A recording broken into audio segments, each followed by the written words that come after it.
Salut les amis et merci de nous rejoindre pour cette vidéo sur notre chaîne YouTube. J'espère que tout comme moi, aujourd'hui vous vous portez très bien. Alors, chers amis, à l'entame de cette vidéo, j'aimerais adresser mes sincères condoléances à toutes celles et tous ceux qui ont perdu des proches dans la catastrophe de Bafoussam de ce matin. Chers amis, lorsque les colons sont arrivés dans notre cher et beau pays, le Cameroun, lorsqu'ils ont vu la richesse que le Cameroun possédait de par sa diversité culturelle et tribale, ils se sont dit qu'il fallait utiliser, n'est-ce pas, cette diversité ethnique-là pour leurs intérêts politiques. Alors, depuis lors, est né le tribalisme dans notre pays et cela fait 60 ans aujourd'hui, comme le Cameroun est un pays indépendant. Depuis l'indépendance jusqu'à aujourd'hui, la montée du tribalisme se fait ressentir de plus en plus et ceci est toujours attisé par les politiques. Depuis le début des années 90, de part et d'autre du Cameroun, il y a des gens qui se sont vus malmenés, des gens qui se sont vus insultés, des gens qui se sont vus humiliés, des gens qui se sont vus bannis de leur zone d'habitation simplement parce qu'ils étaient d'appartenance tribale autre que celle des autochtones. Alors, chers amis, à ce moment-là, ce n'était que des cas isolés et aujourd'hui, le phénomène tribal s'est répandu à travers le Cameroun et les hommes politiques s'en servent pour régner. Alors, chers amis, jusqu'où devons-nous aller dans cette voie tribale? Parce que lorsqu'on regarde ce qui s'est passé aujourd'hui à Bafoussam, il y a eu éboulement de terrain et beaucoup de personnes sont mortes. Quelques secondes après, sur Facebook, comme d'habitude, des photos et des vidéos de l'événement malheureux sont apparues.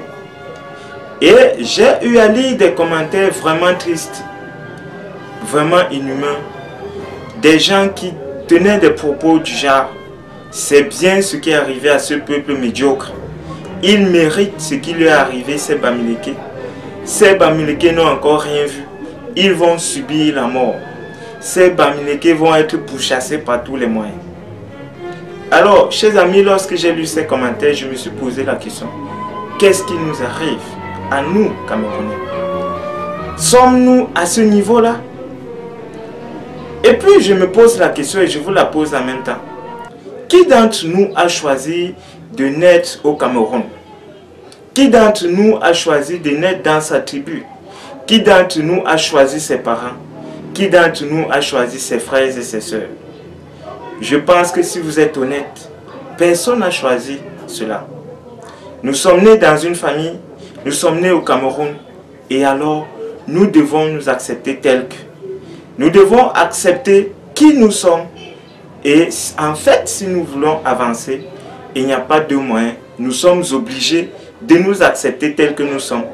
Parce que la vérité, chers amis, que les hommes politiques refusent de vous dire aujourd'hui, c'est qu'aucune tribu ne peut évoluer seule.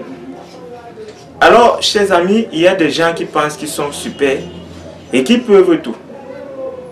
Pourquoi ces gens ne vont pas vivre en forêt où ils seront vraiment seuls?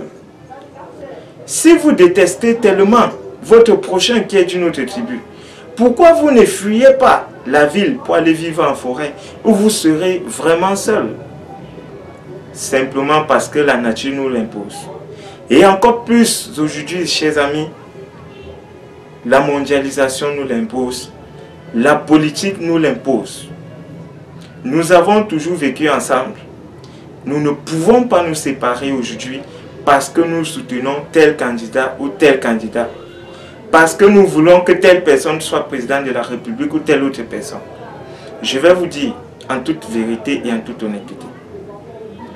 Pour ceux qui soutiennent le président en place et ceux qui soutiennent le président soi-disant élu, sachez-le, que ce soit Maurice Kamto président, que ce soit Paul Biya président, ils ne vont pas créer un nouveau Cameroun.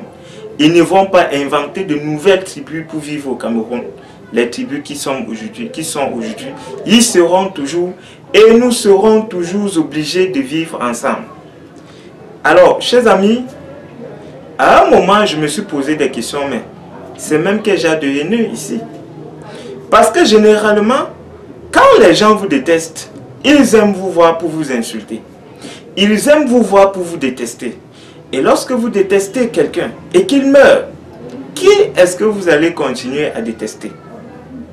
Même les criminels, ils ne souhaitent jamais que leur ennemi meure. Sauf si ce sont eux qui ont causé la mort. Parce que c'est une source de fierté. Puisque si votre ennemi meurt, vous avez donc qui pour ennemi? Si vous détestez tellement les Bamileke, si vous aimez tellement insulter les Bamileke et que tous les Bamileke meurent, alors vous allez insulter qui? Si vous trouvez les Bétis tellement médiocres et que vous les insultez, si vous trouvez les nordistes tellement moutons, si vous trouvez et que tout cela meurt, alors vous allez rester seul. Vous allez insulter qui donc? Qui est-ce que vous allez insulter? Chers amis, j'ai les larmes aux yeux en ce moment même où je fais cette vidéo. Et j'appelle à tout un chacun qui me regarde en ce moment de prendre conscience. Et posez-vous cette question, chers amis. Est-ce que vous êtes en vie parce que vous avez fait quelque chose de spécial pour mériter être en vie aujourd'hui? Est-ce que vous êtes en bonne santé parce que vous avez fait quelque chose de spécial pour mériter être en bonne santé en ce moment même? Alors, lorsque je me pose cette question, chers amis, je suis obligé d'être d'accord avec tous ceux qui croient en la Bible, en ce sens que la vie n'est pas un mérite, la vie c'est une grâce.